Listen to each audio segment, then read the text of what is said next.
નમસ્કાર, Shri Sharda school news પોડકાસ્ટમાં આપનું હાર્દિક સ્વાગત છે. હું છું પરેશ જાની. આજે 16 એપ્રિલ. આજના દિવસની વાત કરીએ તો 16 એપ્રિલનો દિવસ ઇતિહાસમાં અનેક મહત્ત્વની ઘટનાઓ માટે જાણીતો છે. ભારતીય સંદર્ભમાં અને વૈશ્વિક સ્તરે આ દિવસની કેટલીક મુખ્ય વિશેષતાઓ જોઈએ તો 1853માં ભારતીય રેલવેનો પ્રારંભ થયેલો. ભારતના ઇતિહાસમાં 16મી એપ્રિલનો દિવસ સુવર્ણ અક્ષરે લખાયેલો છે. આ દિવસે ભારતની પ્રથમ પેસેન્જર ટ્રેન મુંબઈના બોરીબંદરથી થાણે વચ્ચે દોડી હતી. આ ટ્રેન અંદાજે 34 કિલોમીટરનું અંતર કાપ્યું હતું. તેમાં 400 જેટલા મુસાફરોએ સવારી કરી હતી. આથી જ ભારતમાં આ સમયગાળાને રેલ સપ્તાહ તરીકે પણ ઉજવવામાં આવે છે.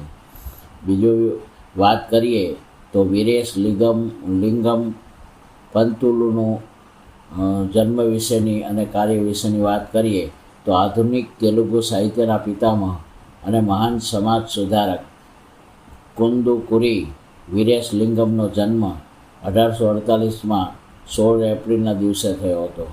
તેમણે વિધવા વિવાહ અને સ્ત્રી શિક્ષણ માટે મોટું કામ કર્યું હતું.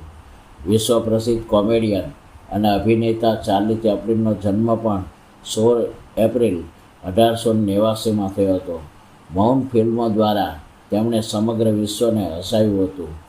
1952માં 16 એપ્રિલના રોજ ચાર્લી ચેપ્લિન ટાઈમ મેગેઝિનના કવર પેજ ઉપર સ્થાન મેળવનાર પ્રથમ અભિનેતા પણ બન્યા હતા.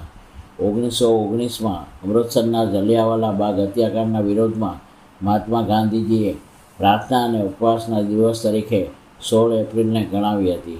1945માં બીજા વિશ્વયુદ્ધ દરમિયાન રશિયન સેનાએ બર્લિન ઉપર અંતિમ હુમલો પણ આ દિવસે કર્યો હતો.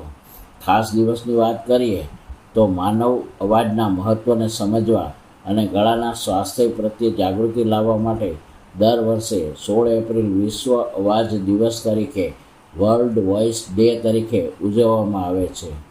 આ જ રીતે પર્યાવરણની વાત કરીએ તો હાથીઓના સંરક્ષણ અને તેમના અસ્તિત્વ સામેના જોખમો વિશે જાગૃતિ લાવવા માટે પણ આ દિવસ મહત્ત્વનો છે.